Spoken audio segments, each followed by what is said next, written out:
Hello, dear viewers. Welcome to another journey through time and the human soul. Today I will share with you a story that transcends centuries, a narrative about courage, maternal love, and intertwined destinies that teaches us about the true nobility of the heart. Imagine for a moment, a simple woman marked by loss receives in her hands the future of an entire kingdom. In dark times, when plague devastates the land and ambitious men plot for power, she becomes the only barrier between hope and chaos. A story of protection, sacrifice, and redemption that shows us how true love can flourish even in the most barren soils of adversity.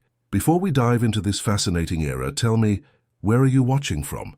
Leave your city in the comments. And don't forget to subscribe to the channel and leave that like so more people can know these timeless stories that teach us so much about the human heart. Year 1347, Kingdom of Wessex, medieval England. Rain lashed the thatched roofs like tears from an inconsolable sky. Margaret adjusted the coarse wool shawl over her shoulders, watching through the small window of her cottage the drops that slid down the murky glass like silent tears.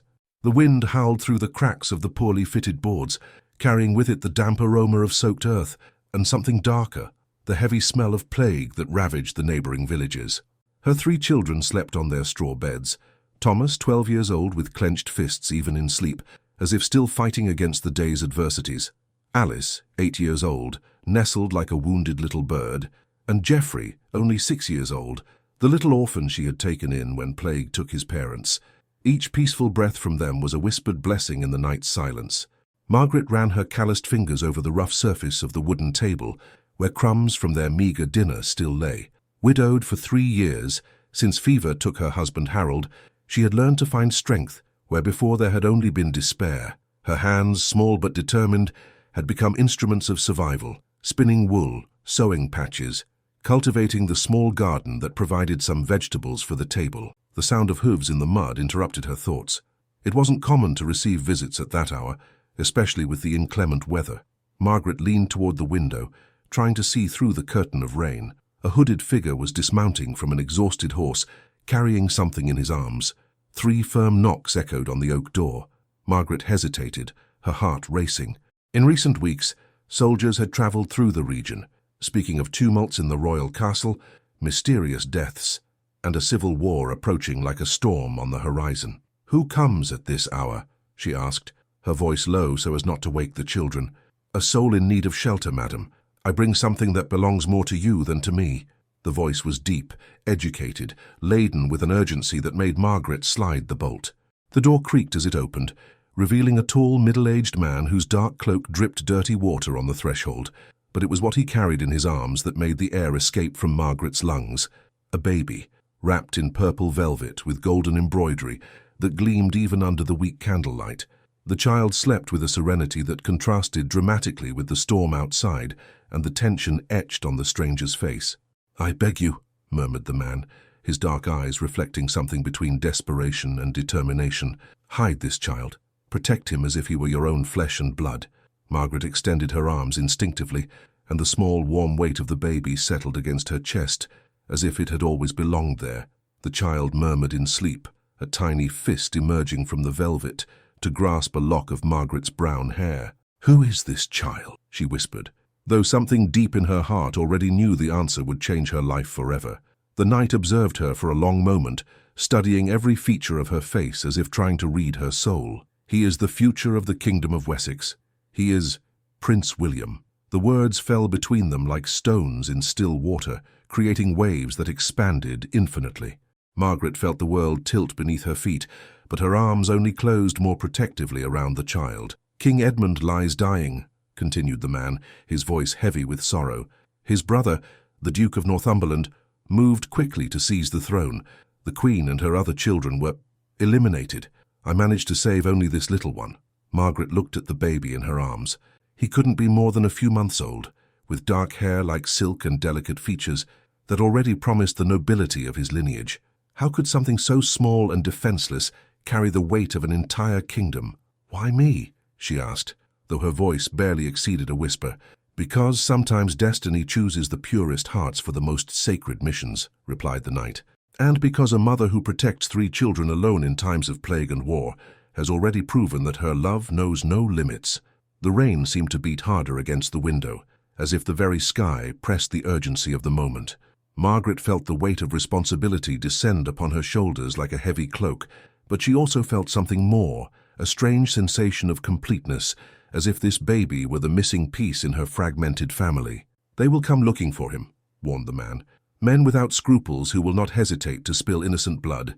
You must be cautious, cunning. Make him pass for your own son." Margaret nodded, though her mind spun with 1,000 doubts and fears. "And you? Will you stay to help?" The knight shook his head. "I must leave. My presence here would only bring more danger, but I will return when I can. I swear it to you by my honor." He headed to the door, but turned one last time. "The child's name is William. Remember that. And also remember that royal blood does not make a man noble. It is his actions that do." The door closed with a final sound, and Margaret was left alone with the baby in her arms, and the echo of the stranger's words resonating in her mind. Outside, the sound of hooves faded away, swallowed by the storm and darkness. She looked at William, who was beginning to stir restlessly. Without thinking twice, Margaret unbuttoned her blouse and put him to nurse. She hadn't had milk for years, but the gesture calmed the child, who snuggled against her chest as if recognizing maternal warmth. "Mother?" Alice's sleepy voice echoed from the corner where they slept. "Who was that man?" Margaret turned to find her 3 children awake, watching her with curious and slightly frightened eyes. Thomas, the eldest, already showed the premature distrust of those who had matured too quickly. Alice seemed fascinated by the baby, while Geoffrey just watched with the silent patience of those who had learned to accept sudden changes. "It was a traveler lost in the storm," said Margaret softly. "And this little one, this is your youngest brother. He was born during the previous storm, when you all slept deeply." The lie came from her lips with an ease that surprised her. But when she looked at William, nestled against her chest, she felt it wasn't quite a lie. In that moment, he had become her son in a way that transcended blood and law. Thomas frowned. "But mother, you weren't—" "God's blessings come in mysterious ways, my son," interrupted Margaret with gentle firmness, "and our family has just grown." She went to the small chest where she kept her few valuable possessions and took out a soft wool blanket she had woven when expecting Geoffrey. Carefully, she exchanged the rich velvet for something more humble, more fitting to their situation. The purple fabric was folded and hidden at the bottom of the chest, under some candles and dried herbs. "What is our brother's name?" asked Alice, approaching to delicately touch the baby's little hand. Margaret smiled, an inexplicable wave of tenderness washing over her. "William. His name is William." And so, on that stormy night of 1347, the destiny of a kingdom was entrusted to the calloused hands of a widowed peasant woman. But Margaret didn't yet know that the greatest challenge wouldn't be hiding a prince. It would be learning to let him go. Dawn came tinged with red, as if the sky still carried the scars of the night's storm. Margaret woke with William against her chest, the small constant warmth of the baby having become, in a single night, as familiar as her own heartbeat. She had dozed sitting in the straw chair, watching over the child's sleep, attentive to every breath, every movement. Thomas was already moving about the cottage, feeding the chickens in the small yard.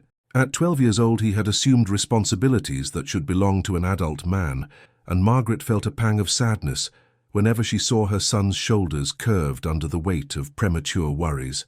"Mother," Alice approached, her blonde hair disheveled from sleep, "can I help take care of William?" The innocent question made Margaret's heart race. They needed to establish the story, make it believable. "Of course, my little one. But remember, William is our special secret for now. We mustn't speak of him to strangers, yes?" Alice nodded solemnly, as if instinctively understanding the gravity of the situation. Geoffrey, still sleepy, approached and delicately touched William's clenched fist. "He's so small," he murmured. "Like I was when I came here?" Margaret felt her heart tighten.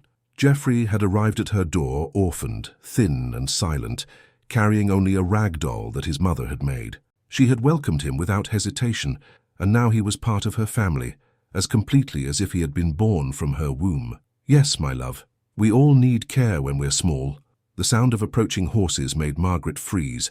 There were many, more than a solitary traveller would have. She got up quickly, handing William to Alice. "Take him to the back room, quickly." Thomas ran in. "Mother, they're soldiers." "Many soldiers." Margaret felt her blood chill in her veins, but forced herself to remain calm. "Alice, stay with William in the room. Don't make any noise no matter what you hear." Thomas, Geoffrey, behave normally. The knocks on the door came dry, authoritative. Margaret took a deep breath and opened it, finding a corpulent man wearing the colours of the Duke of Northumberland. His black beard was speckled with morning raindrops, and his small eyes examined her with an intensity that made her skin crawl. "Madam," the voice was harsh, without courtesy, "I am Captain Morris, in service to his lordship, the Duke of Northumberland. We are looking for a fugitive, a knight who may have passed through here during the night." "A knight?" Margaret allowed an expression of genuine curiosity to cross her face. "I saw no knight, sir. The storm was terrible.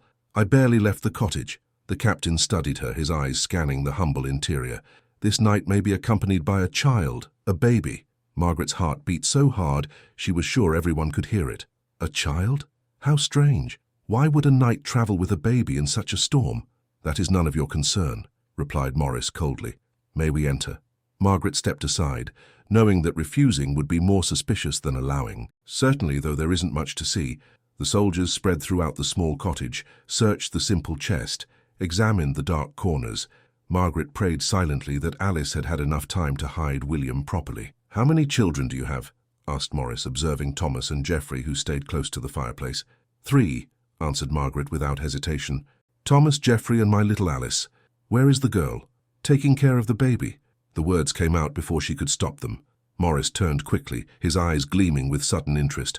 "Baby? What baby?" Margaret felt the world spin beneath her feet, but forced a tired smile. "My youngest son, born a few weeks ago.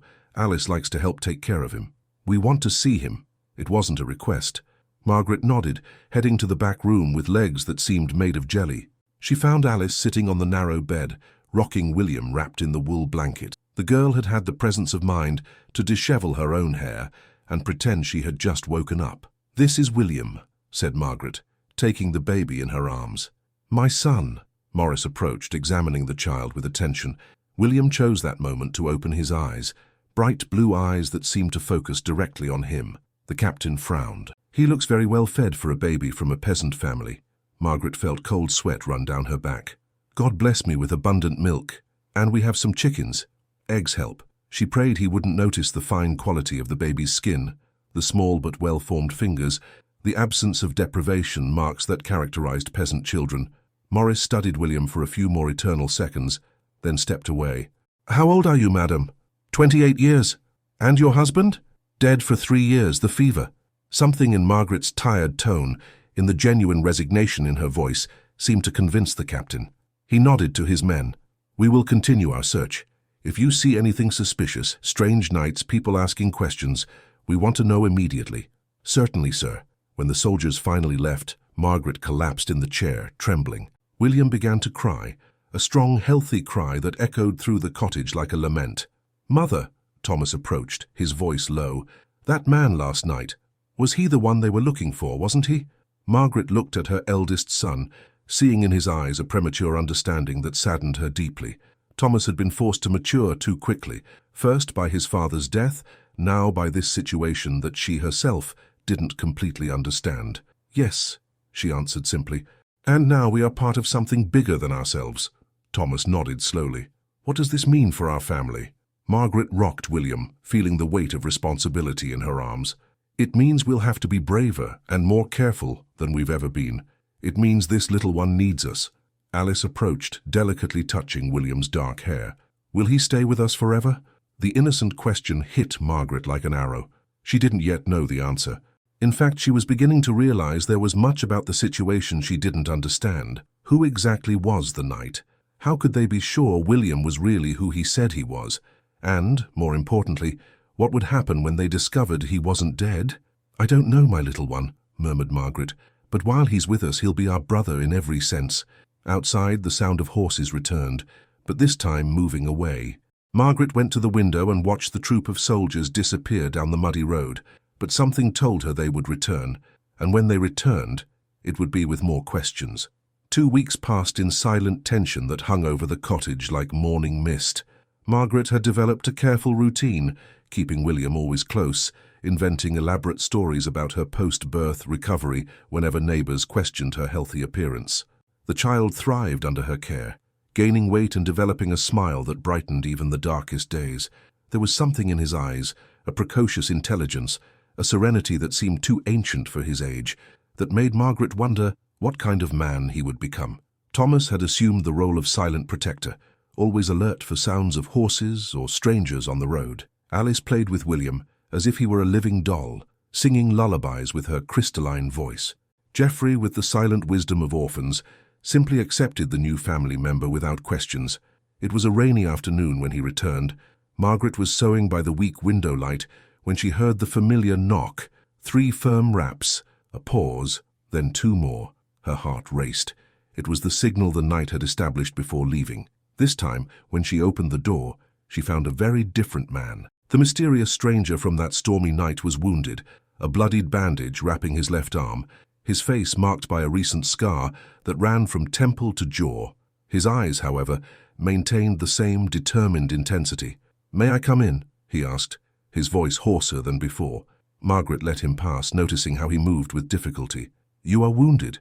"Nothing that won't heal with time and care." He stopped upon seeing William in Alice's arms, who was gently rocking him. "How is our little prince?" "Growing strong," replied Margaret, but soldiers came looking. They asked questions. The man nodded gravely. "It was expected. Forgive me for not introducing myself properly before. I am Robert de Blackwood, Sir Robert, though the title has little meaning now." Margaret served him a bowl of stew and watched him eat with the hunger of someone who hadn't had a decent meal in days. "You weren't born a knight." It wasn't a question. There was something in his manners, a familiarity with manual work that nobility didn't possess. Robert smiled for the first time, transforming his severe face. "Perceptive. I was a blacksmith before becoming a soldier. I earned my title on the battlefield, not by birth." "And why do you risk everything for William?" The question made Robert pause, his spoon halfway to his mouth. He looked at the baby, who had fallen asleep in Alice's arms, and Margaret saw something deep and painful cross his eyes.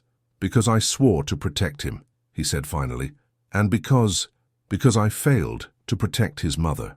The silence that followed was filled only by the crackling of wood in the fireplace and William's soft breathing.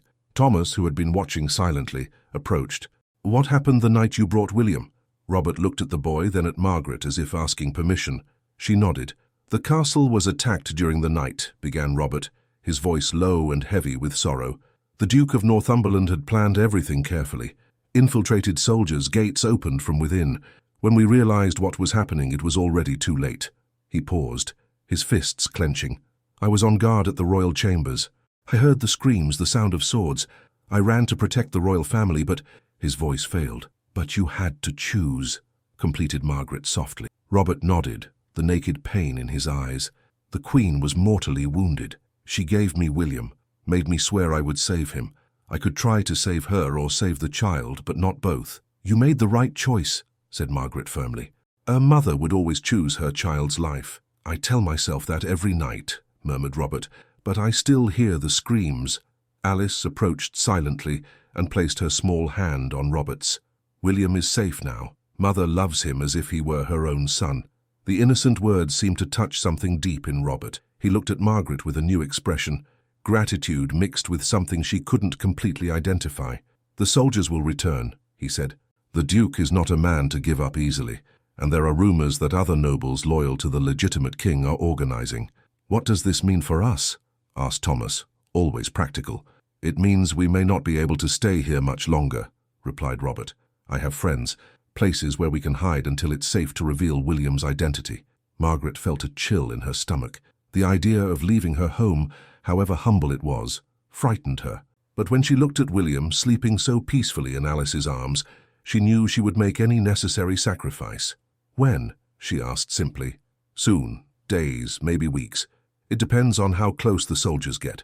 Robert stood up, testing the weight on his wounded arm. "For now I need to recover. Is there room for me here?" Margaret looked around the small cottage. There was barely space for her current family, but somehow she knew they would find a way. "So you can stay in the barn," offered Thomas. "It's dry and warm and there's fresh straw." Robert smiled at the boy. "I'm grateful. And Thomas, would you like to learn some blacksmith tricks? You never know when practical skills might be useful." Thomas's eyes lit up for the first time in weeks.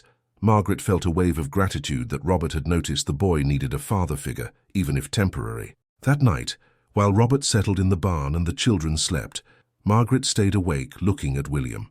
The baby had become such a part of her life that it was hard to remember what it was like before his arrival. But something told her the changes were just beginning, and that very soon they would have to leave everything behind to save the future of a kingdom. The smell of smoke came first, acrid, thick, carrying the omen of destruction. Margaret woke with William crying in her arms, and Thomas urgently shaking her in the pre-dawn darkness. "Mother, Robert says we need to leave now." Through the small window, Margaret saw the orange glow on the horizon, not the rising sun, but the reflection of fires burning in neighboring villages. Her blood froze. The soldiers weren't just searching. They were burning everything in their path. Robert appeared at the door, already wearing his simple leather armor. "Address the children quickly. We can only take the essentials. Where will we go?" Margaret stood up, cradling William, who was crying inconsolably, as if sensing the danger in the air. "North. I know paths through the forest." Robert stopped, his eyes meeting hers in the half-light. "Margaret, there's something you should know. The Duke is burning all cottages where families have babies of similar age to William. He's no longer searching discreetly." The horror of the situation hit Margaret like a physical blow. How many innocent families were suffering because of them? How many children were in danger because she had chosen to protect William? "It's my fault," she whispered. "All these people—" "No." Robert's voice was firm as forged iron. "The fault lies with the man who orders the burning of innocent homes. You only did what any mother would do." Thomas was already helping Alice and Geoffrey get dressed, his movements efficient despite his age. Adversity had forged in him a competence that Margaret both admired and lamented. Within minutes, they were ready to leave. Margaret carried William and a small bundle of baby clothes. Alice held Geoffrey's rag doll, the only connection the boy had to his dead parents. Thomas carried his few tools and a kitchen knife. Geoffrey, silent as always, just held Alice's hand. Robert led them through the back door, around the barn where he had slept only a few hours. The horse was saddled and ready, but it was only one animal, insufficient to carry 5 people. "Thomas and I will go on foot," said Robert, checking the equipment one last time. "Margaret, you and the younger children will ride." "No," protested Margaret, "I can't." "You can and will." Robert's voice brooked no argument. "William needs you, and you can't care for him properly if you're exhausted from walking." They set off through the morning mist, Robert leading the horse by the reins, while Thomas walked alongside. The forest swallowed them quickly, but even under the protection of the trees, Margaret could hear the distant sound of horses and harsh voices. William had stopped crying, but remained restless against her chest. Margaret whispered lullabies, as much to calm him as to maintain her own courage. Behind her, Alice kept Geoffrey steady in the saddle, the two united in adversity. "Robert," called Margaret quietly after an hour of travel, "how do you know these paths so well?" "I grew up in these forests," he replied without turning. "My father was a blacksmith in a small village. I used to come here to hunt rabbits for the family." "And your family? Are they safe?" Robert's step hesitated almost imperceptibly. "They died in the plague 2 years ago. That's why I enlisted in the Royal Army. I had nothing left to lose." Margaret felt a pang of understanding. Robert was, like her, someone who had lost everything and found a new purpose. The difference was that their mission now put them in mortal danger. The sound of breaking branches in the distance made everyone tense. Robert raised his hand, signaling silence, and led them into a dense grove where the tree canopy blocked almost all light. "Stay here," he whispered. "Don't make any sound." He disappeared among the trees with the silent agility of an experienced hunter. Margaret held William against her chest, praying he wouldn't choose that moment to cry. Alice and Geoffrey seemed like statues on the horse, not even daring to breathe loudly. Male voices echoed through the forest, harsh, irritated. Margaret managed to catch fragments. "Tracks lead this way. We burned the cottage, but they had already gone. The Duke wants the child alive." Margaret's heart beat so hard she was sure the soldiers would hear it. William stirred restlessly, and she gently placed her hand over his tiny mouth, hating herself for having to silence an innocent child. Eternal minutes passed before Robert returned, moving like a shadow among the trees. His face was grim. "There are many," he whispered, "and they brought dogs." Terror froze Margaret's blood. Dogs meant they couldn't hide for much longer. Their scents would betray them. "What do we do?" asked Thomas, his voice tense but controlled. Robert studied the terrain around them, his experienced eyes evaluating possibilities. Then, to Margaret's surprise, he began removing parts of his armor. "There's a stream about half a mile from here," he said, working quickly. "The water will confuse the dogs, but we'll have to move fast and leave false trails." He took some metal pieces from his armor and tied them to nearby tree branches, creating a trail that would lead the soldiers in the opposite direction. It was cunning. The sound of the metal swaying could deceive them for long enough. "Let's go." They moved through the forest with silent urgency, Robert now carrying Alice, while Thomas kept Geoffrey by the hand. Margaret focused on keeping William calm, whispering silent prayers. The stream, when they finally reached it, was wider than Margaret expected. The water ran fast and cold, promising an unpleasant crossing. "I'll go first with the horse," said Robert.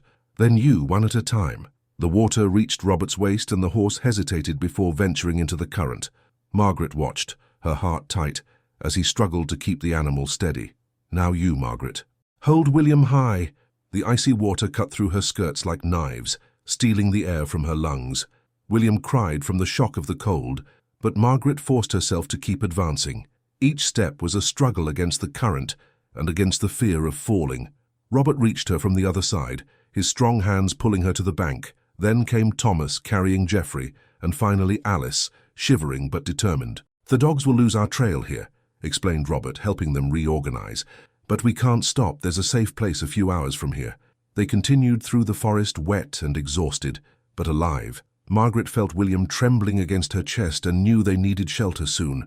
The baby was strong but not invincible. When they finally saw the towers of the monastery of St. Augustine rising among the trees, Margaret felt tears of relief stream down her cheeks. They had escaped, and for now.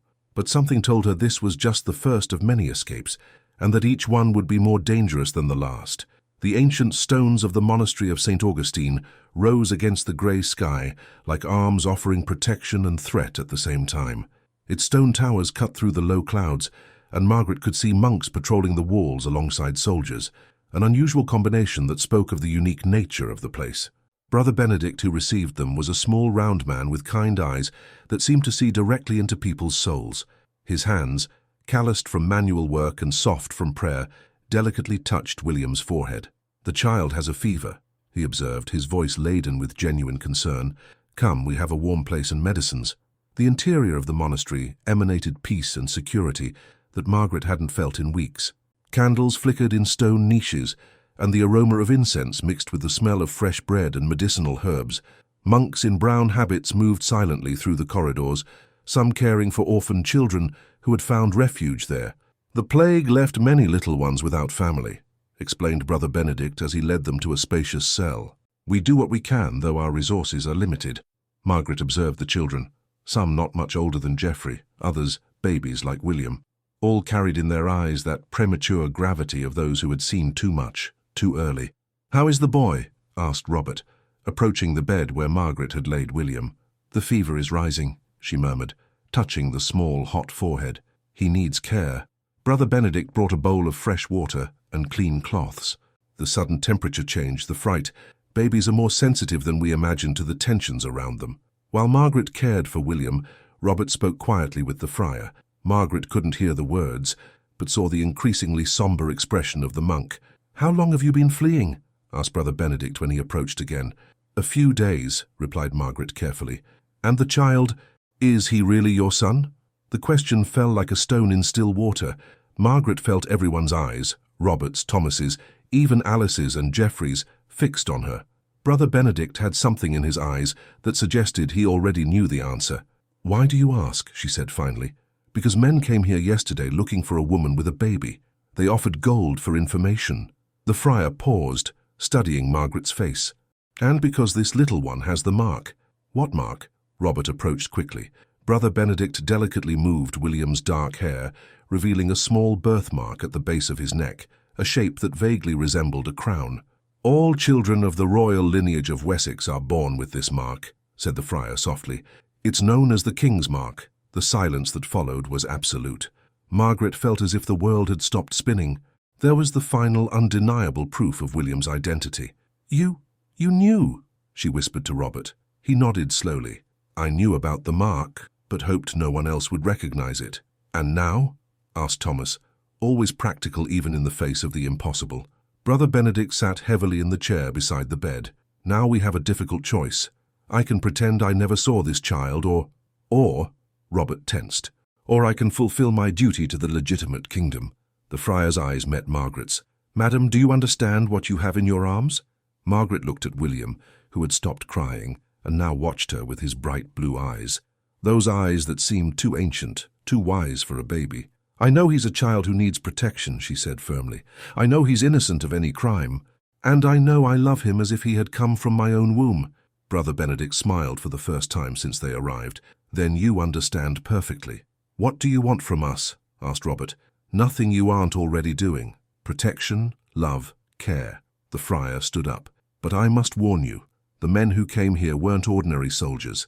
They were mercenaries, the kind of men who kill first and ask questions later." Margaret felt a chill in her stomach. "Will they return?"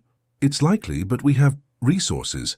Brother Benedict went to an apparently solid wall and pressed a specific stone. To Margaret's surprise, a section of the wall slid, revealing a dark tunnel. "Ancient catacombs," he explained. "Built centuries ago, they connect to various points outside the monastery. If necessary, you can escape without being detected." Thomas approached the tunnel entrance, his eyes shining with curiosity. "Where do they lead?" "Various directions. One exit is near the main road, another near the river, a third in the forest to the north." The friar smiled at the boy. "Your son has an adventurous spirit." "Thomas was always curious," said Margaret, feeling a pang of pride mixed with worry. "Sometimes too curious." They spent 2 days at the monastery, enough time for William to recover from the fever and for everyone to rest adequately. Margaret discovered there was a small but impressive library and spent hours teaching Alice to recognize letters, while Geoffrey played silently with the other orphans. Robert helped with the monastery's work, his blacksmith knowledge being useful for various repairs. Margaret noticed how he interacted naturally with the orphaned children, his infinite patience contrasting with the hardness he showed to the outside world. He would be a good father, she thought, then surprised herself with the thought. On the second night, however, Brother Benedict woke them urgently. "Come, now." Through the small window, Margaret saw torches approaching on the road. Many torches. "How many?" asked Robert, already moving to collect their belongings. "More than 20, and this time they brought hunting dogs." Margaret's heart sank. Hunting dogs were different from the tracking dogs they had escaped before. These were trained to kill. "To the catacombs," ordered Robert. "Quickly!" Within minutes they were descending through the dark tunnels, guided only by a torch that Brother Benedict carried. The air was humid and cold, laden with the smell of earth and ancient times. Behind them echoed the sounds of gates being broken down and harsh voices demanding answers. "This way," whispered the friar, leading them through a series of tunnels that seemed to extend infinitely. Margaret held William against her chest, praying he wouldn't choose that moment to cry. The baby seemed to sense the tension, remaining quiet and alert, as if understanding the danger. Finally, a current of fresh air announced the proximity of an exit. Brother Benedict extinguished the torch before carefully opening a door, disguised among the roots of an ancient tree. "The road north is only a few hundred meters away," he whispered. "Go with God." Robert grasped the friar's hand. "Your kindness will not be forgotten." "Protect the little king well," replied Brother Benedict. "The kingdom needs him." They emerged into the night forest, leaving behind the temporary safety of the monastery. Behind them, the torchlight still glowed among the trees, but they were free once more. "Where to now?" asked Margaret. Robert looked north, where the mountains rose like giant shadows against the starry sky. "To the place where it all began," he said. "Home?" But Margaret knew that journey would be the most dangerous of all, and that perhaps not all of them would reach their destination. The road north wound through hills covered with heather, where the wind carried whispers of an approaching winter. Margaret pulled the shawl tighter around William, feeling the growing weight of responsibility with each step they took toward the unknown. 3 days had passed since they left the monastery, and Robert kept them away from the main roads, following hunter trails and forgotten paths. Thomas had become his unofficial assistant, learning to read signs in nature and identify potential dangers. "Mother," Alice whispered during a rest stop, "when can we stop running?" The innocent question hit Margaret like a physical blow. Her own legs ached from the constant walking, and she could see exhaustion on all the children's faces. Even Geoffrey, always resilient, was dragging his feet. "Soon, my little one," she promised, though she didn't know if it was true. Robert appeared among the trees, returning from reconnaissance. His face was tense, and Margaret felt her stomach clench. "There are riders on the main road," he said quietly. "Many riders." "The Duke's soldiers?" asked Thomas. "I don't know. The colors are different." Robert frowned. "But there's something strange. They seem to be Waiting. Margaret felt a chill that had nothing to do with the cold wind. Waiting for what? For us, I suspect. The answer came from a familiar voice that made them all tense. From the trees emerged a tall, imposing figure, a middle-aged man with greying hair and military bearing. He wore quality armour, but not the colours of the Duke of Northumberland. "Sir Geoffrey de Montfort," said Robert, his voice carefully neutral. "I didn't expect to find you here." Margaret observed the interaction between the two men, sensing undercurrents of tension she didn't completely understand. There was history between them. She could perceive it in their rigid postures, their cautious glances. "Robert de Blackwood," Sir Geoffrey smiled, but it was a smile without warmth. "Or should I say, Sir Robert, I heard your loyalty to the dead king earned you a title." "My loyalty continues with the legitimate king," replied Robert firmly. Sir Geoffrey observed Margaret and the children, his eyes fixing on William. "And where is this legitimate king?" The silence stretched for long seconds. Margaret held William tighter, instinctively protecting him from the stranger's scrutiny. "What do you want, Geoffrey?" asked Robert finally. "The same as you, I imagine." "To protect the true heir of Wessex." Sir Geoffrey approached slowly. "May I see the child?" Margaret looked at Robert, who nodded almost imperceptibly. Reluctantly, she partially uncovered William's face. Sir Geoffrey studied the baby for a long moment, then nodded, satisfied. "Yes, definitely has the appearance of the kings of Wessex. And the mark. How do you know about the mark?" Robert's voice was sharp as a blade. "Because I have this." Sir Geoffrey withdrew a sealed parchment from inside his armour. "A letter from the Queen herself, written shortly before she died. She knew you would come north." Margaret felt the world tilt beneath her feet. "The Queen knew?" Sir Geoffrey carefully unrolled the parchment, revealing elegant writing in already faded ink. "Read for yourself." With trembling hands, Margaret took the letter. The words danced before her eyes for a moment, before organizing themselves. "To whoever finds my son William, he is the legitimate heir, born of my body and royal blood. But his true mother was Lady Catherine d'Anjou, my lady-in-waiting, who died in childbirth. I raised William as my own son to protect him from court intrigues. If something happens to me, I entrust his life to those of pure heart, who will recognize in him not just a king, but a child in need of love." The parchment trembled in Margaret's hands. William wasn't just a prince, he was a prince with a complicated lineage that could be used against him. This changes everything," she whispered. "Actually, it changes nothing," said Robert firmly. "He's still the legitimate heir. King Edmund officially recognized him as his son and successor." Sir Geoffrey nodded. "True, but there are those who will use his origin to question his legitimacy." He addressed Margaret. "Madam, do you understand what this means?" Margaret looked at William, who had awakened and was watching her with his penetrating blue eyes. "It means he will always be a target of questioning, that there will always be those who say he isn't truly royal." "Precisely." Sir Geoffrey carefully stored the letter. "That's why it's even more important that he be raised and protected properly." "And you offer us this protection?" asked Robert, distrust clear in his voice. "I offer something better, a place where he can be educated as the king he must become, but also loved as the child he is now." Margaret felt her heart race. "What place?" "The monastery fortress of St. Dunstan in the northern mountains.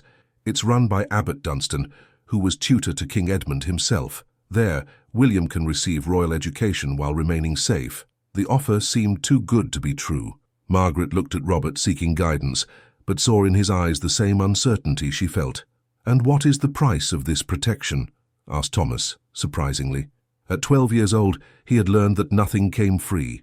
Sir Geoffrey smiled, this time with genuine approval. "Intelligent, this boy. The price is simple. When William reaches majority and is crowned, I will be named his principal counsellor." Ah, there it was. Margaret felt a pang of disillusionment. Even this man, who presented himself as protector, had political motivations. "And if we refuse?" asked Robert. "Then you'll continue running forever. The Duke won't give up. He knows that as long as William lives, his own reign will always be questioned." Margaret looked around, at Thomas with his two old eyes, at Alice, who held Geoffrey's hand protectively, at Geoffrey, silent but always watching, at Robert, whose loyalty had never wavered, and finally at William, innocent and unaware of the weight he carried. May I think about this?" she asked. "Certainly, but we don't have much time. My men report that the Duke's soldiers are only a few hours behind us." That night they camped in a small cave that Sir Geoffrey knew. While the children slept, Margaret sat with William in her arms, watching the fire dance on the stone walls. "What do you think?" asked Robert, sitting beside her. "I think all our choices have prices," she murmured, "and that perhaps it's time to accept that I can't protect William forever alone." Robert was silent for a long moment. "And I think you are the best mother this child could have, blood or not." The words warmed Margaret's heart more than the fire. She looked at William, who slept peacefully in her arms, and made her decision. Tomorrow, they would begin the journey to St. Dunstan, and Margaret would begin to learn how to separate from a son, to save him. The mountains rose before them like sleeping giants, their slopes covered with pines that whispered ancient secrets to the wind. Margaret had never been so far from home, and each step toward the heights made her feel smaller, more vulnerable against the vastness of the world. The company had grown. Sir Geoffrey had brought 6 trusted knights, men with serious faces, who treated William with a reverence that made Margaret uncomfortable. She preferred when he was just her baby, not a future king surrounded by ceremony. Robert walked beside the horse she rode, a constant and comforting presence. In the last weeks of travel, he had become more than a protector. He had become family. Margaret watched how he taught Thomas to work iron using improvised tools, how he played patiently with Alice and Geoffrey, how his face softened whenever he looked at William. "You're worried," he observed, interrupting her thoughts. "I'm always worried now," admitted Margaret. "It's as if worry has become a second skin." "The road to St. Dunstan is safe," assured Sir Geoffrey, who had approached to hear the conversation. "My men patrol it regularly." It was true they hadn't encountered the Duke's soldiers for days, but Margaret couldn't shake the feeling that something was wrong. There were subtle signs, birds flying in strange directions, distant smoke that didn't seem to come from domestic hearths, a quality in the air that suggested imminent danger. "There," Thomas pointed to a column of black smoke rising behind a nearby hill. "That's not normal." Sir Geoffrey frowned, signaling for his men to stop. "Stay here," he ordered. "I'll investigate." But before he could move, riders emerged from the forest on both sides of the road. They weren't the Duke's soldiers. Their colors were different, their weapons more varied. Bandits. "Protect the child," shouted Robert, unsheathing his sword while positioning himself between Margaret and the attackers. Chaos exploded around them. Sir Geoffrey's knights fought bravely, but they were outnumbered. Margaret quickly dismounted, holding William against her chest while seeking shelter. "This way." Thomas took Alice and Geoffrey by the hand, guiding them behind a rocky formation. Margaret followed them, her heart beating so hard it drowned out almost all other sounds. William had begun to cry, a sharp cry that cut through the battle noise like a knife. "Quiet, little one," she whispered desperately. "Please, quiet." But the baby was frightened, and his screams only intensified. Margaret looked around in panic, searching for a way to escape. The battle was moving in their direction, and she could see that Sir Geoffrey's men were losing. It was then she saw Robert doing something extraordinary. Using his blacksmith skills, he had quickly tied horseshoes to his fists, transforming them into improvised weapons. Each blow sounded like hammer against anvil, knocking down bandits with brutal efficiency. "Impressive," murmured a voice behind her. Margaret turned to find a thin man with astute eyes watching the battle with academic interest. He didn't seem to be either bandit or knight. His clothes were simple, but of good quality, and he carried a staff instead of a sword. "Who are you?" she asked, instinctively protecting William. "Someone who can help," replied the man. "But first you must decide whom to trust." "What do you mean?" The man pointed to Sir Geoffrey, who was fighting valiantly but being pushed back by the bandits. "Your noble protector there. Do you know why these bandits attacked exactly now, exactly here?" Margaret felt a chill in her stomach. "Are you insinuating that—" "I'm insinuating that someone told the bandits where to find you. Someone who knew your exact route." The man's eyes fixed on Sir Geoffrey. "Someone who perhaps wanted it to appear he was trying to protect you while actually—" "No," Margaret shook her head. "That's impossible." "Is it? Watch carefully. Notice how the bandits avoid attacking Sir Geoffrey directly, how their blows seem to miss by inches." Margaret watched and with growing horror realized the man was right. The fight seemed staged. "What do you want from us?" she asked. "Nothing you aren't already willing to give. Protection for the child. But real protection, not this theatre." The battle was ending. Sir Geoffrey's knights had won, but Margaret now saw everything with different eyes. There were too many bodies for a real battle. Dead bandits who seemed to have very clean, very precise wounds. Robert approached, breathing heavily but apparently unharmed. "Are you all well?" "We are," replied Margaret, but her eyes remained on the strange man. "Who is this?" Robert followed her gaze. Someone who will disappear now, said the man, beginning to move away. But remember, madam, not every protector has your best intentions at heart. He disappeared among the trees as silently as he had appeared. Margaret was left with his words echoing in her mind, a seed of doubt that began to grow. What did he say? Asked Robert. Margaret looked at Sir Geoffrey, who was approaching with a relieved smile. She decided to keep her suspicions to herself, for now. Just offered help, she said. Nothing important, but she knew her words were a lie. And she also knew that from that moment on, she would have to watch Sir Geoffrey much more carefully, because if he was really willing to betray William for political ambition, then none of them were safe. The monastery fortress of St. Dunstan rose against the grey sky like a promise of sanctuary and a threat at the same time. Its stone towers cut through the low clouds, and Margaret could see monks patrolling the walls alongside soldiers, an unusual combination that spoke of the unique nature of the place. Impressive, murmured Thomas, his neck stretched to observe the heights. Margaret shared her son's admiration, but part of her felt intimidated. This place represented a future for William that she still couldn't completely visualize, a future where he would be educated as a king, but also a future where she would have an increasingly smaller role in his life. Abbot Dunstan, who received them at the gates, was a tall, thin man with penetrating eyes that seemed to see through the masks people wore. His hair was completely white, but his posture was erect, and his voice firm. "Sir Geoffrey," he greeted formally, then his eyes fixed on Margaret. "And you must be the courageous woman who protected our young king." Margaret felt warmth rise to her cheeks. "I am only Margaret, your excellence, a peasant who did what any mother would do." "Any mother wouldn't have achieved what you achieved," replied the abbot with a gentle smile. "May I see the child?" With some reluctance, Margaret uncovered William's face. The baby had grown visibly in the last weeks of travel, his features defining themselves more clearly. The bright blue eyes fixed on the abbot with an intensity that seemed to go beyond his age. "Yes," murmured the abbot after a long moment. "Definitely carries the mark of the kings of Wessex, but more than that, he delicately touched William's small hand. There's something in him, a quality that goes beyond royal blood." "What kind of quality?" asked Robert, always protective. "Peace," replied the abbot simply. "He carries peace within himself. That's rare, even among kings." They were led through stone corridors adorned with ancient tapestries and illuminated by candles in wrought iron holders. Margaret had never been in such a grand place and felt small and displaced among all that majesty. "The Council of the North is assembled," explained the abbot as they walked.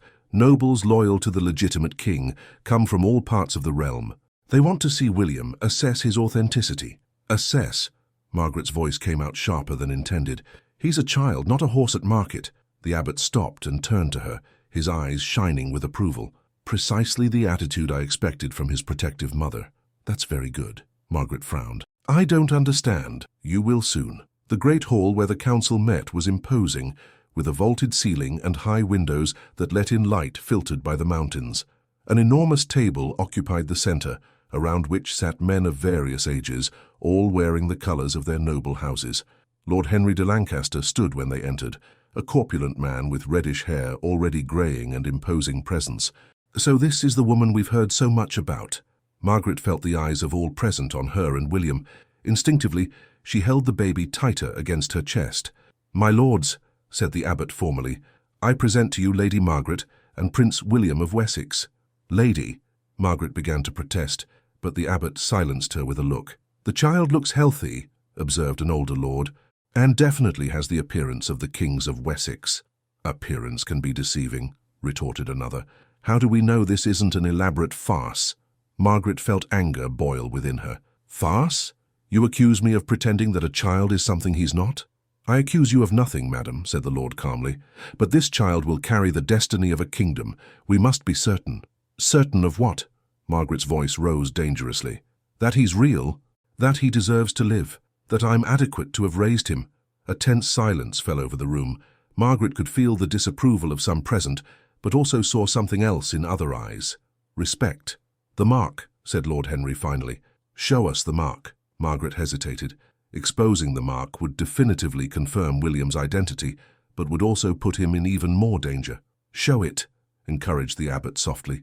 With trembling hands, Margaret uncovered William's nape, revealing the small crown-shaped birthmark. A reverent murmur ran through the room. Several lords stood up, some even kneeling. "It's him," whispered Lord Henry, "the true king." "Now," said the abbot, his voice cutting through the exclamations, "we must discuss his education and protection." "He will remain here," declared Lord Henry, "where he can be properly educated." "And the woman?" asked another lord. Margaret felt her heart stop. This was the question she had feared but knew would come. "The woman," said the abbot, his eyes meeting Margaret's, "has proven to be more than adequate as a protective mother. In fact, she has proven to be exceptional." "But she's a peasant," protested someone. "And Christ was born in a stable," replied the abbot firmly. "Nobility isn't in blood but in character, and this woman has shown royal character." Margaret felt tears sting her eyes. Not tears of sadness but of gratitude for the unexpected validation. "What is your decision?" asked Lord Henry directly to the abbot. "William will remain here for his education and protection. Lady Margaret," he paused, looking directly at her, "Lady Margaret will be recognized as protective mother, with the right to visit him regularly and participate in important decisions about his upbringing." "And the others?" asked Sir Geoffrey. "Her other children. They are welcome to stay or leave as they wish," replied the abbot. Margaret looked at Thomas, Alice, and Geoffrey.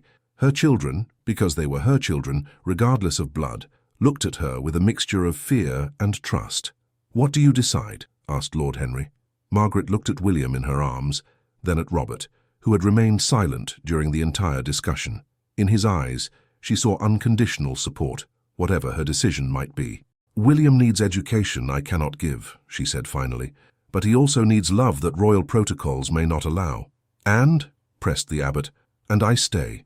The words came out with more force than she expected. "I stay to ensure he grows up knowing love beyond duty, to ensure he becomes a king but also a good man." The abbot smiled. "That was exactly the answer I expected." But Margaret knew her decision was just the beginning. Now she had to learn to be mother to a king, while trying to save the child's soul. The cell destined for William in the monastery was small but comfortable, with a window overlooking the inner gardens, where monks cultivated medicinal herbs. Margaret had spent the last week organizing the space, trying to make it as welcoming as possible for a baby who would soon be separated from the only family he had known. Robert watched from the doorway while she folded the small clothes that had survived the journey. Her hands trembled slightly, a sign of nervousness she tried to hide from the children. "The abbot is a good man," he said softly. "William will be well cared for." "I know that," replied Margaret without turning, "but being well cared for isn't the same as being loved. He will be loved too by you whenever you come to visit him." Margaret finally turned, holding a small blanket against her chest. "Once a month, Robert. I'll be able to see him once a month." The limitation had been established by the council, frequent enough to maintain the maternal bond, but not so much that it would interfere with William's royal education. In theory, it made sense. In Margaret's heart, it seemed like an eternity. "Mother," Alice appeared at the door holding Geoffrey's hand. "Thomas said William is going to live here now." Margaret knelt to be at the children's level. "Yes, my little one. He needs to learn things only the monks can teach." "Like reading and writing?" asked Geoffrey, always practical. "That too, but mainly how to be a good king." Alice frowned. "But he's still our brother." The simple question filled Margaret's eyes with tears. "He'll always be our brother. Nothing will change that." Abbot Dunstan appeared at the door, his imposing but gentle presence. "Lady Margaret, it's time." Margaret felt her stomach contract. She had known this moment would come, but knowing didn't make it easier to face. May I have a few minutes with him?" she asked. "Certainly." The abbot withdrew, taking with him Robert and the children. Margaret was left alone with William, who slept peacefully in her arms, oblivious to the imminent separation. "My little king," she whispered, delicately touching his face. "I don't know if what I'm doing is right. I don't know if a peasant like me should be making decisions about a kingdom's future." William stirred in sleep, a small fist closing around her finger. "But I know I love you more than my own life, and I know I want you to grow up to be not just a powerful king but a good man." She kissed his forehead softly. "That's why I'm leaving you with people who can give you what I cannot." Tears silently streamed down her cheeks. "But I promise you, William, I promise I'll return, that I'll always fight for you, that I'll always remind others that you're more than a crown, you're a precious child who deserves love." A soft knock on the door warned her that time was up. Margaret took a deep breath, dried her tears, and stood up. The abbot entered accompanied by a middle-aged woman of maternal appearance, Sister Catherine, who would be William's primary caregiver. "He eats every 3 hours," said Margaret, reluctantly handing over William. "He likes to be sung to when he's restless, and this blanket," she touched the soft fabric, "it was his favorite. It helps him sleep." Sister Catherine received the baby with evident care. "We'll take care of him as if he were our own son, Lady Margaret." "No," Margaret shook her head firmly. "Take care of him as William, not as your son, not as a symbol, but as himself. He has his own personality, his own preferences. Learn to know him." The nun nodded respectfully. "As you wish." Margaret looked one last time at William in another woman's arms. He seemed so small, so vulnerable. Every maternal instinct screamed for her to take him back, flee, protect him from the world that wanted to transform him into something he wasn't yet. But instead she turned and left the cell. Outside she found her family waiting, Thomas with red eyes but controlled, Alice crying openly, Geoffrey silent but holding her hand firmly, and Robert, whose solid presence was the only thing preventing her from completely collapsing. "Are we going home?" asked Alice between sobs. Margaret looked around the monastery, the ancient stones, the careful gardens, the monks who passed silently fulfilling their daily tasks. It wasn't her home, but it would be William's home for the coming years. "We no longer have a home," she said softly, "but we'll build a new one." Robert approached. "The abbot offered us lodging at one of the monastery's properties, a small house in the valley, close enough for you to visit William regularly." It was a practical solution, but Margaret felt as if she were accepting to live on the margins of William's life instead of at its center. "And if he forgets me?" she asked suddenly. "He's so small, what if he grows up without remembering me?" "He won't forget," said Thomas with surprising conviction, "because we won't let him forget. Every time we visit him, we'll remind him of our family." The premature wisdom of her eldest son made Margaret smile despite her tears. "When did you become so wise?" "When I learned that family isn't just blood," replied Thomas. "It's choice. And William will always choose to remember us because we chose him first." Margaret embraced her children, feeling the strength that derived from them. Perhaps this separation wasn't the end of something, but the beginning of something new, a different way of being family, spread across distance but united by love. "Let's see our new home then," she said, taking Robert's hand. But as she walked toward the valley, she turned one last time to look at the monastery towers. Somewhere inside there, William was beginning a new life, and Margaret was beginning to learn that maternal love sometimes meant letting go to better protect. 5 years had passed like leaves carried by the wind, each season bringing subtle but significant changes. The small house in the valley had transformed into a true home, with thriving gardens, a blacksmith shop where Robert taught his craft, and children's laughter echoing through the hills. Margaret watched from the kitchen window, as Thomas, now 17 years old, worked the iron on the anvil with sure and precise movements. Robert had been an excellent teacher, and the boy had absorbed not just the techniques of blacksmithing, but also the patience and dignity that came with honest work. Alice, at 13, had become a young woman of gentle beauty and sharp mind. She helped Margaret with the administration of the small lands the monastery had granted them, showing natural talent for numbers and organization. Geoffrey, at 11, remained the quietest of the three, but had developed a remarkable ability with horses and knew more about the surrounding mountains than anyone else in the valley. Margaret, Robert entered the kitchen, cleaning his hands on his leather apron. "The harvests are ready for sale. Thomas and I will go to market tomorrow." She nodded, but her thoughts were elsewhere. Today is visiting day. It was the first visit to William in 2 months. Winter had been particularly severe, making travel dangerous, and Margaret felt a mixture of anxiety and expectation that grew with each passing month. The walk to the monastery had become familiar, but never routine. Each visit brought the possibility of changes, William growing, developing new interests, perhaps distancing himself from her a little more. Abbot Dunstan received her with his characteristic smile. "Lady Margaret, William has been anxious for your visit." "How is he?" she asked, as she always did. "Growing in wisdom and stature," replied the abbot. "But perhaps you should see for yourself." They led her to the inner gardens where she found William, now 5 years old, sitting under a tree with a book in his lap. He had grown since the last visit, his dark hair shining in the sun, his childish features still soft but already showing signs of the nobility he carried in his blood. "Mother Margaret!" he shouted, abandoning the book and running toward her. Margaret's heart filled with joy hearing him call her mother. Despite the protocols and formal education, he had never lost that connection with her. "My dear boy," she said, kneeling to embrace him, "how you've grown." "I'm learning Latin," said William proudly, "and Brother Marcus taught me to play chess. Do you want me to show you?" Margaret laughed. "Of course I do." They spent the afternoon in the gardens, William demonstrating his new skills with the characteristic seriousness of a child wanting to impress someone loved. He read passages in Latin, explained chess strategies, and showed the drawings he had made of medicinal plants. "And Thomas?" he asked during a moment of pause. "How is my brother Thomas?" Margaret felt warmth in her heart. Despite the separation, William kept alive the memories of his family. "Thomas has become an excellent blacksmith. He made something for you." She took from her bag a small toy sword, perfectly forged in miniature. "He said every king needs a sword." William's eyes shone with joy. "It's perfect. Can you thank Thomas for me?" "Of course, and Alice sent you this." Margaret showed a small storybook that Alice had carefully copied and illustrated. "They're tales about brave knights and wise kings." William leafed through the book with reverence. "Alice draws so well.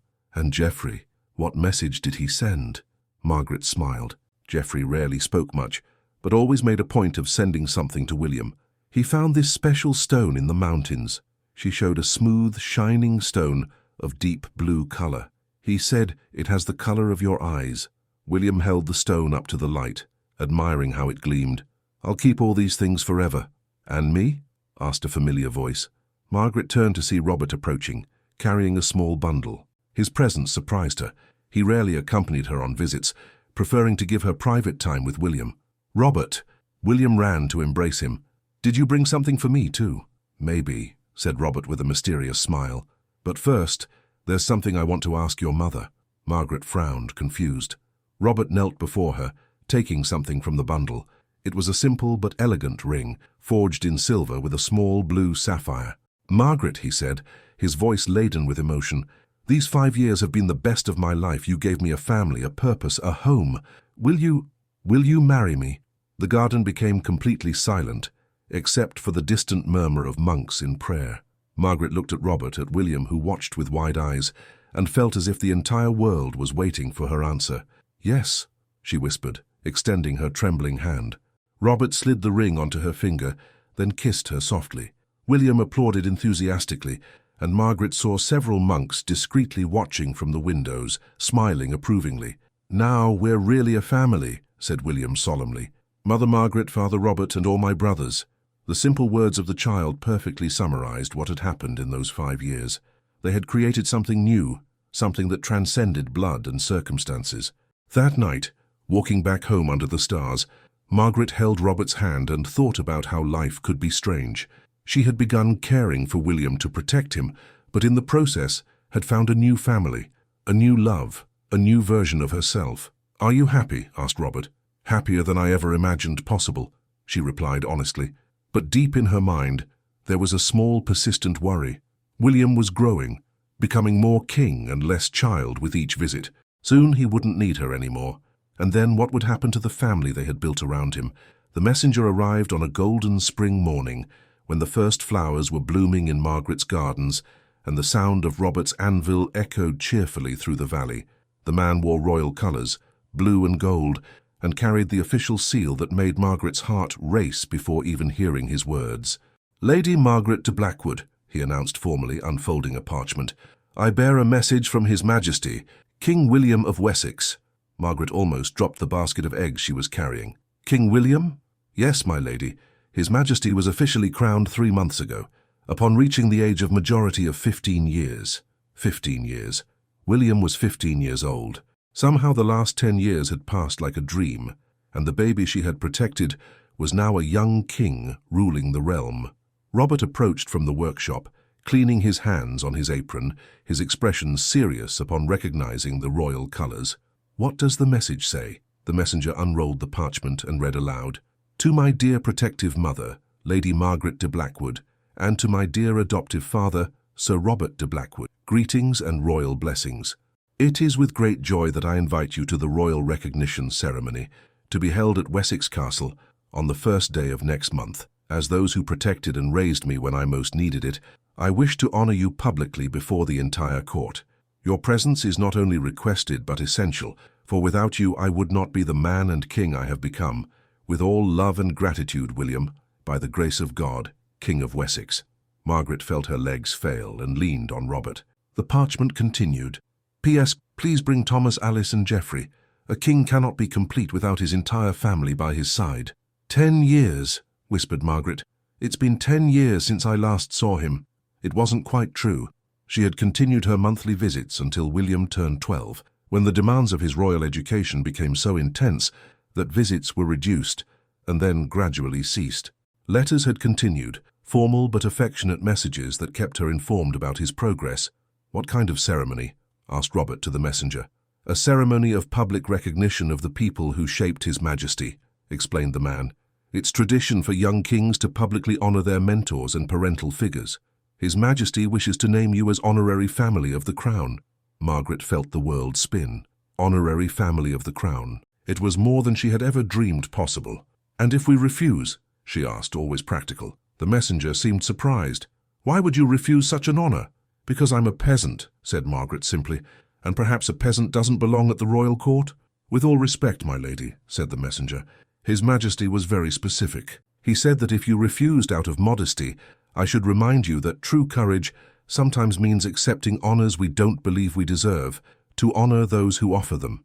The words had William's unmistakable tone. Even in formal messages, he maintained the gentle wisdom he had developed as a child.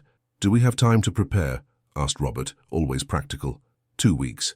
And His Majesty has provided appropriate clothing and transportation.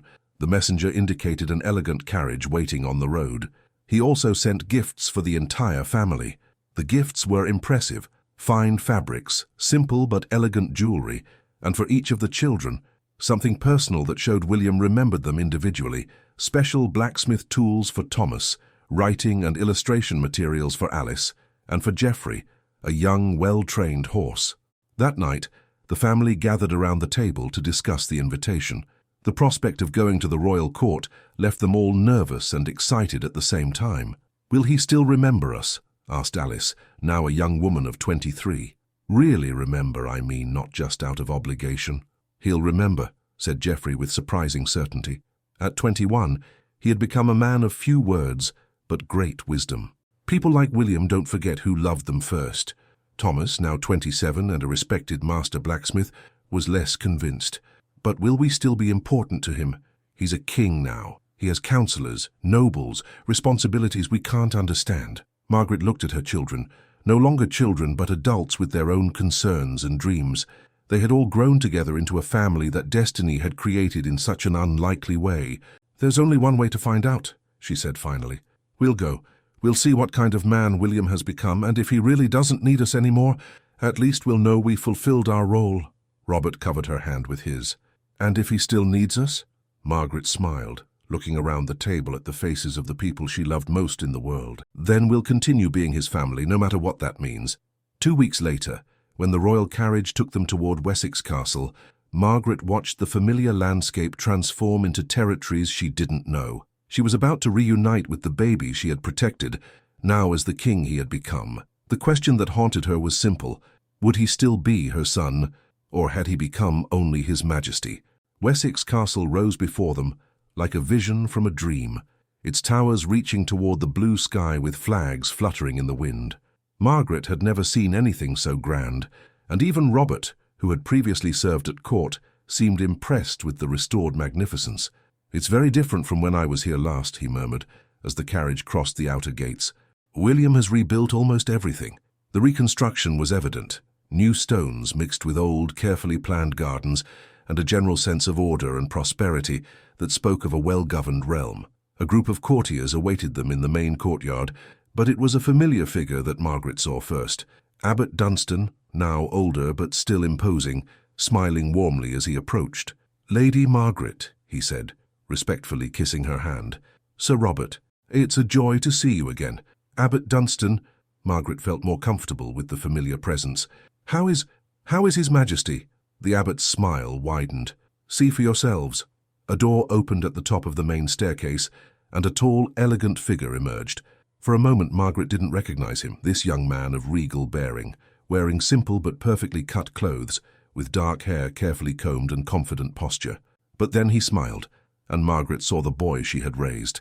Mother Margaret, said William, descending the staircase with hurried steps that completely abandoned royal protocol. Father Robert. Before anyone could react appropriately, William enveloped them in an affectionate embrace that caused surprised murmurs among the watching courtiers.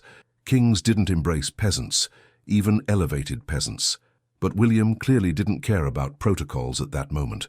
"My son," whispered Margaret, allowing herself to use the word she had avoided for years. "How you've grown, and how little you've changed," replied William, holding her by the shoulders to study her face. "You still have the same gentle look that calmed me when I cried." He turned to Robert and firmly shook his hand. "Father Robert, the tools you sent were useful. I had a workshop built in the castle and still practice occasionally. Your lessons about honest work were never forgotten." Robert smiled, clearly moved. "Majesty." "William," corrected the king firmly. "To you, always William." Then he saw Thomas, Alice, and Geoffrey, who had remained slightly behind, intimidated by the grandeur of the environment.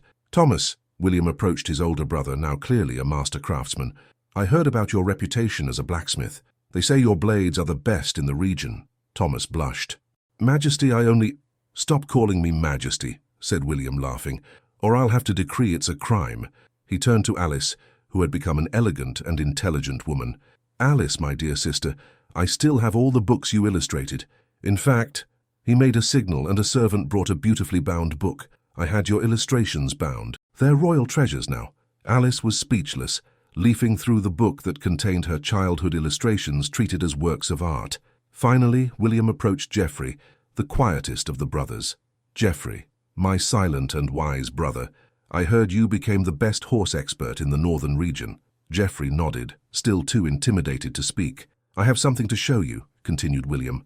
"But first, come. The ceremony will be tonight, but I want you to see what we've done with the castle." The tour was revealing. William had transformed the castle into something that balanced royal majesty with human habitability. There was a library, workshops, gardens where war orphans played under the care of dedicated tutors. "I learned from your family," explained William as they walked, "that a true home isn't defined by its grandeur, but by the love it contains."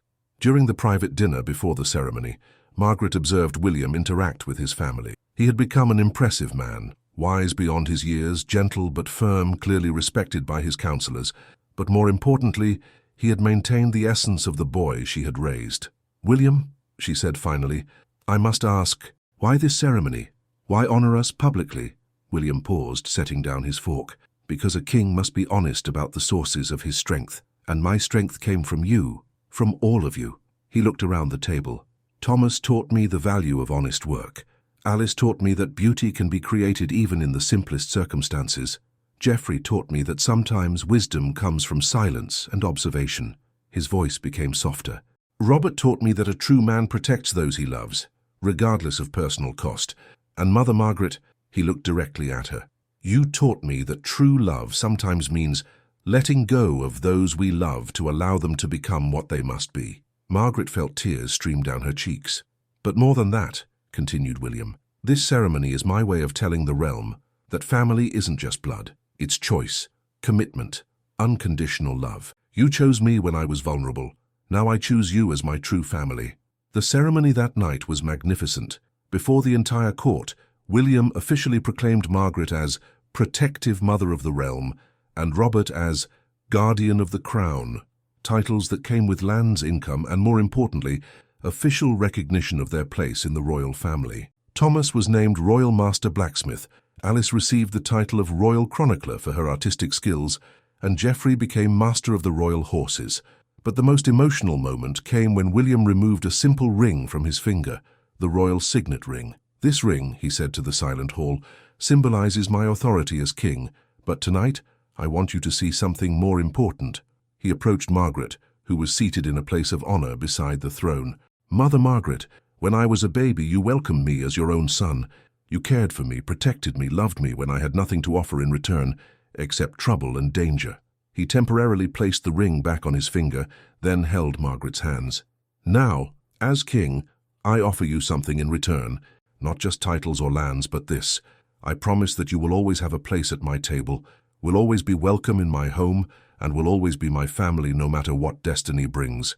The room exploded in applause, but Margaret barely heard it. She was looking into William's eyes, No longer the eyes of a baby she had protected, but the eyes of a man she had helped form, and who now protected her in return.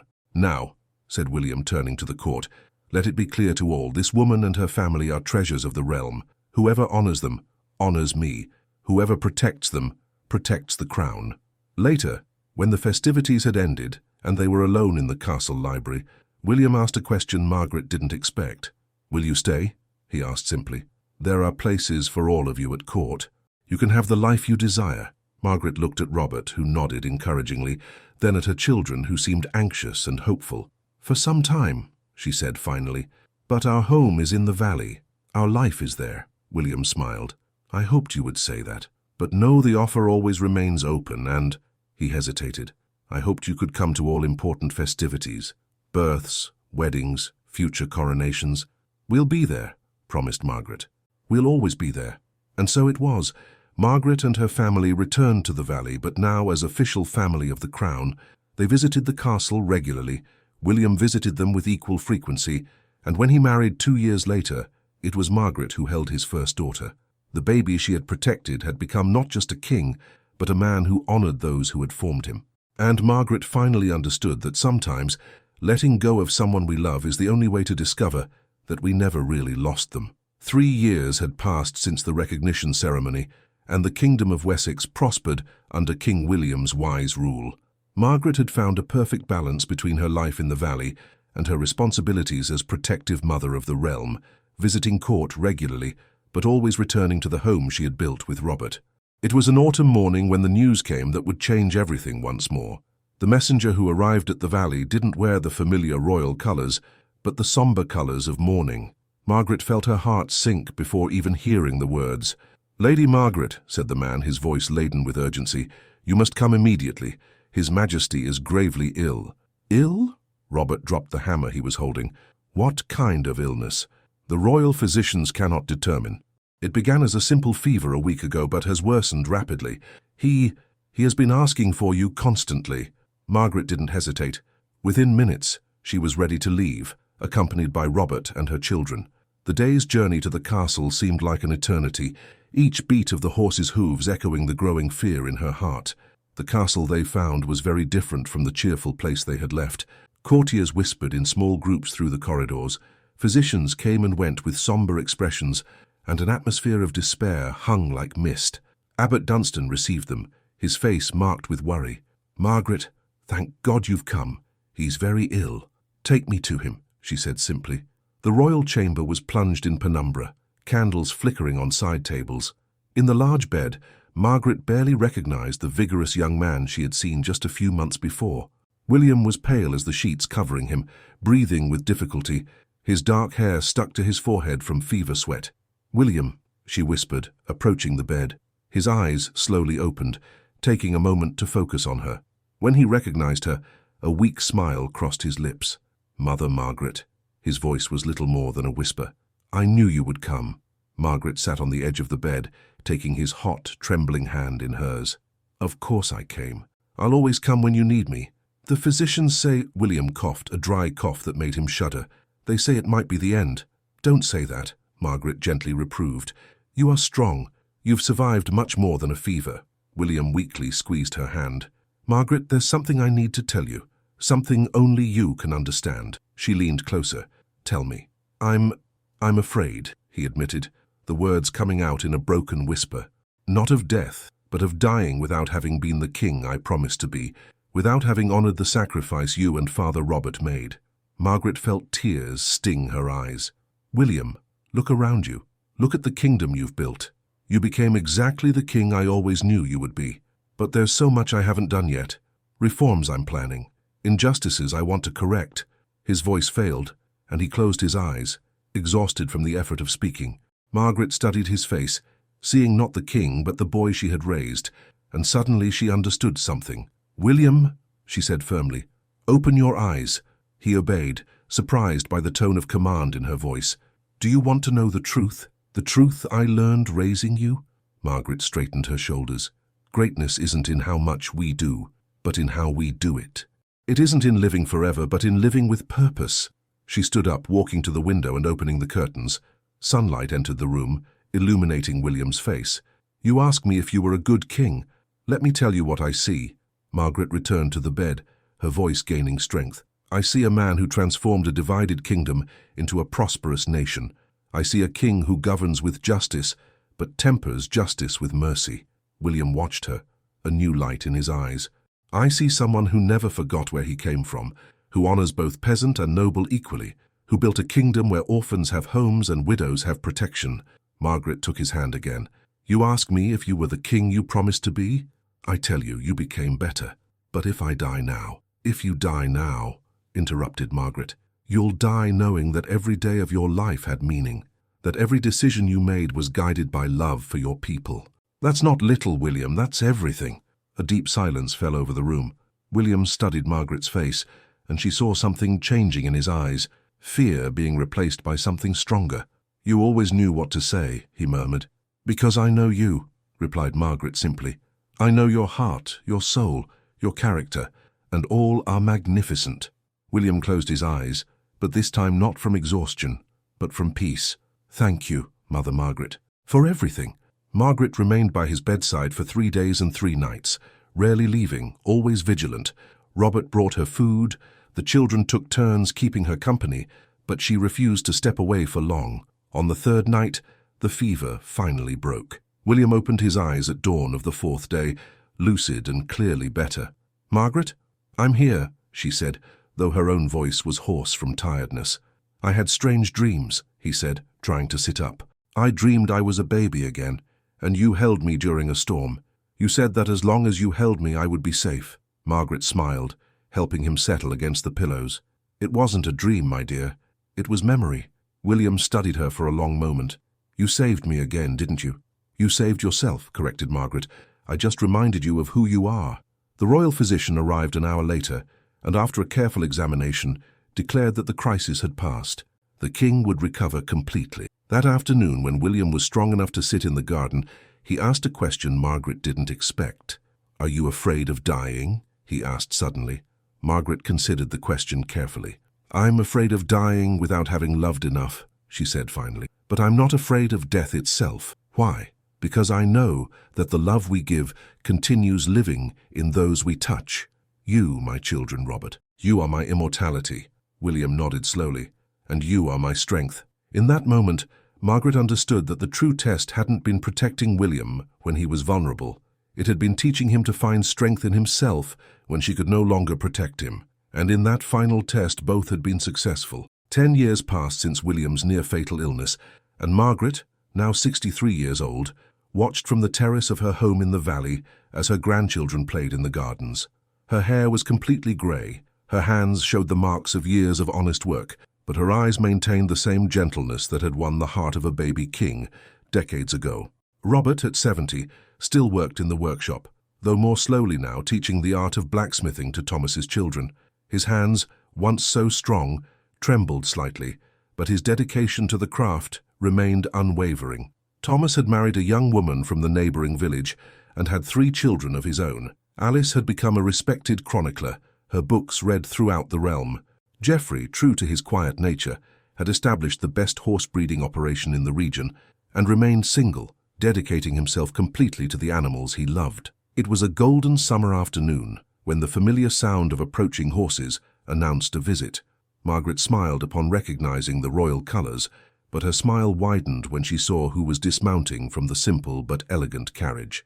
William, now 28 years old, had matured magnificently. His face maintained the gentleness she had always loved, but now also carried the dignity and wisdom of an experienced king. Beside him, his wife, Queen Isabella, carried a newborn baby. "Mother Margaret." William embraced her warmly, as he always did. "I came to introduce you to your new granddaughter." Margaret received the baby in her arms, feeling the familiar wave of tenderness that always accompanied contact with a child. The girl had the blue eyes of the royal lineage, but something in the shape of her face reminded her of William as a baby. "What is her name?" asked Margaret, gently rocking the child. "Margaret," replied Isabella with a shy smile. William insisted. "He said that if our daughter grows up to have half of your courage and wisdom, she'll be an exceptional queen." Margaret felt tears sting her eyes. "It's a great honor." "The honor is ours," said William firmly. And there's something else we want to ask you. Margaret looked at him questioningly. We want you to be the official godmother of little Margaret, not just in name but truly. We want you to help her grow, to teach her the lessons you taught me. William, Margaret began to protest. I'm already old, and that's why your wisdom is invaluable, interrupted Isabella. A future queen needs to learn not just etiquette and politics, but kindness, humility, true strength. Who better to teach that than you? Margaret looked at the baby in her arms, then at William. Does this mean that it means our family will continue growing and strengthening, said William, that the love you gave me will be passed to the next generation? At that moment, Robert appeared from the workshop, followed by Thomas and his children, Alice carrying her writing materials, and Geoffrey coming from the stables. A royal decree I want to read to everyone. He unrolled the parchment and read aloud. By royal decree of William, by the grace of God, King of Wessex, it is established that the property known as Blackwood Valley shall be permanently donated to the family of Lady Margaret and Sir Robert de Blackwood to remain in their lineage forever. Furthermore, the decree of chosen family is established, declaring that true family is not determined only by blood, but by love, loyalty, and mutual choice. The entire family gathered in the garden, 3 generations united by choice and love. There's something else, said William, withdrawing a sealed document from his cloak. May this decree serve as an example for all future generations, and let it be recorded for history that this king owes his wisdom, kindness, and strength not only to his royal birth, but mainly to the unconditional love of those who chose to raise him when he most needed it. Sealed this day with eternal gratitude. The garden fell into profound silence, broken only by the soft sound of wind in the trees and the distant laughter of children playing. William, whispered Margaret, this is too much. It's not enough, he replied firmly. It could never be enough to compensate for what you gave me. As the sun set behind the mountains, painting the sky gold and red, Margaret observed her family, blood and choice inextricably mixed. Thomas teaching his nephews to forge simple iron, Alice showing Queen Isabella her latest illustrations, Geoffrey patiently explaining to William the qualities of a young colt, Robert holding one of the grandchildren on his lap while telling stories of old times.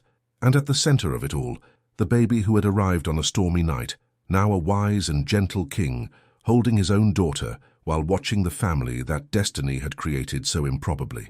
Mother Margaret, said William, approaching her, there's one last thing I want to know. Say it. If you had to do it all again, knowing all the sacrifices, all the difficulties, all the fears, would you do it? Margaret looked at him, at her family, at little Margaret sleeping peacefully in her arms. She thought of the humble cottage where it all began, the desperate escapes, the painful separations, the uncertainties that had marked so many years. Without hesitation, she replied, every moment of pain was worth this joy. Every sacrifice was rewarded 1,000 times over. William smiled, delicately kissing her forehead. Then we lived a complete life. As the stars began to appear in the dark sky, Margaret rocked little Margaret and softly sang the same lullaby she had sung to William so many years ago. The melody floated through the night air, carrying with it promises of love, protection, and hope for the future. Her new generation was beginning, but the legacy of unconditional love would continue, and Margaret finally understood that her true royalty didn't come from titles or decrees, but from the immeasurable wealth of a family united by love. The circle was complete, but it was also a new beginning.